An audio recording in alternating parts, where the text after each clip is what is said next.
Europe 1, Daphné Burki. 10h50, merci d'être avec nous. Vous écoutez Europe 1, c'est l'heure du docteur Kierzek, c'est l'heure de Bonjour Docteur.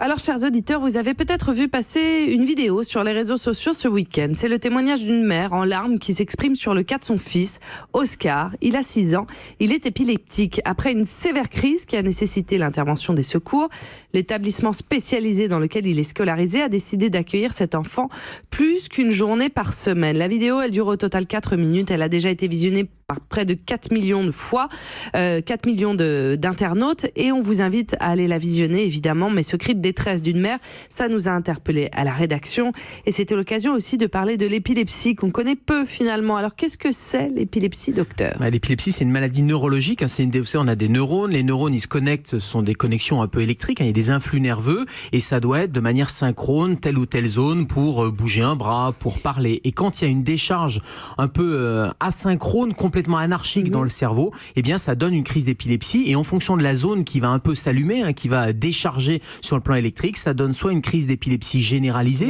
qui longtemps a été, c'était quasiment diabolique, vous voyez, il y avait un côté... Oui, on avait vraiment l'impression que la personne allait mourir.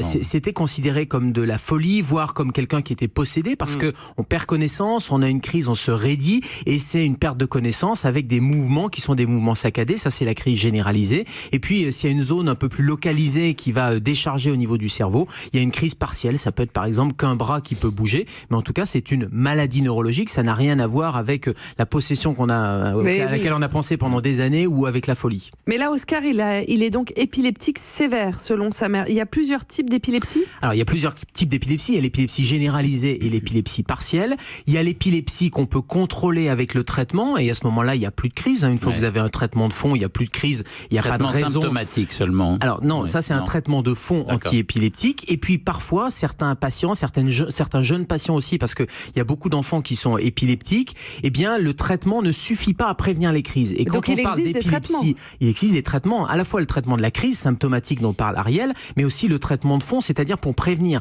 Sauf que quand ce traitement de fond est insuffisant parce que l'épilepsie est sévère, justement, parfois, malgré le traitement, il y a encore des crises qui se produisent, et c'est ce qui qualifie l'épilepsie sévère. En fait, c'est le non-contrôle par le traitement, ce qui pose des problèmes. Ça pose des problèmes en fonction de la profession qu'on exerce, ça pose des problèmes à l'école, bien sûr, parce que une crise, c'est toujours impressionnant, les enseignants ont parfois du mal à la gérer, d'où les difficultés de cette maman et de son enfant. Parce que je vous raconte, chers auditeurs, pour le cas d'Oscar, l'Institut spécialisé a diminué donc le temps d'accueil.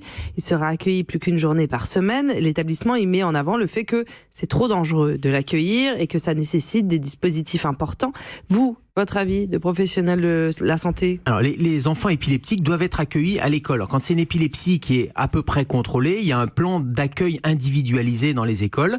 C'est transmis au médecin scolaire. Ça se fait en lien avec le neurologue, le médecin traitant, le médecin scolaire et l'équipe pédagogique. Et ça permet d'avoir un plan comme ça, en cas de crise, savoir comment réagir. Donc, les enfants doivent être scolarisés. Si vraiment il y a une crise ou une épilepsie qui est sévère, peu contrôlée, il y a des établissements spécialisés qui vont accueillir ces enfants de manière prioritaire et qui vont permettre d'avoir tout ce qu'il faut autour. Ça veut dire une équipe pédagogique très formée, une infirmière scolaire, et ça permet vraiment d'accueillir ces enfants au mieux.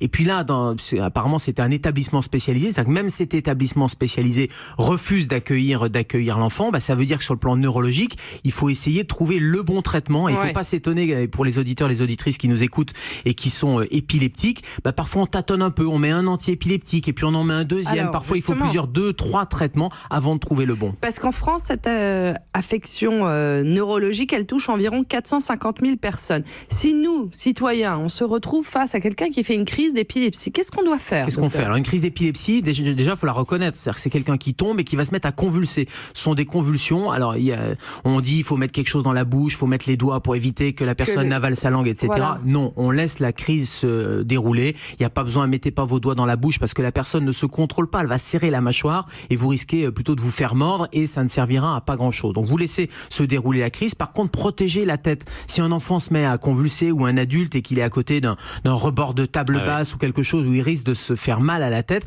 protégez, éloignez un peu ces objets, mettez peut-être une couverture et vous laissez se dérouler la crise. Soit il est épileptique connu et la crise va passer et il peut prendre son traitement ou c'est quelqu'un qui est habitué, soit c'est une première crise et là bien sûr on appelle les secours le 15 ou le 18. Ça c'est la crise généralisée et elle est en 2 étapes cette crise. Il y a cette crise tonico-clonique, ces convulsions, donc là on laisse passer la crise et puis après il y a une phase de récupération où il y a les muscles qui se relâchent complètement. Là il est bien de mettre la personne sur le côté, vous savez, en position latérale de sécurité, le temps qu'elle récupère et puis le temps que les secours arrivent. Puis il y a une crise d'épilepsie qui est très particulière, c'est l'hyperthermie chez l'enfant. Vous savez, quand il y a de la température, il faut diminuer la température, ça évite de convulser. Une fièvre qui va jusqu'à la mais c'est pas de l'épilepsie, c'est pas parce que l'enfant convulse avec la fièvre qu'il va devenir épileptique. Tout à fait. En tout cas, la détresse de cette mère, elle a l'air d'avoir largement franchi les frontières des réseaux sociaux, puisque le directeur de l'institut où est scolarisé Oscar, ils ont un nouveau rendez-vous lundi, donc on pense évidemment à elle et à son fils. Merci docteur, on vous retrouve demain et d'ici là, le bien-être, ça continue sur Europe 1 avec La vie devant soi.